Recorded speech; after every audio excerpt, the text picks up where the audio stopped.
இளையின் பேச்சை கேட்டேன், மொழியை பிழிந்து போட்டேன், வாழ்த்தினேன் வருகிறேன் ஞாபகத்தை கோர்த்தேன்.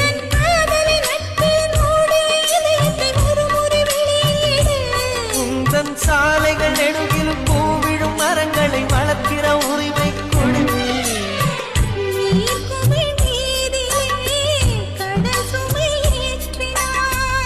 எதிர் திசை தூரமே அழைக்கிறதே.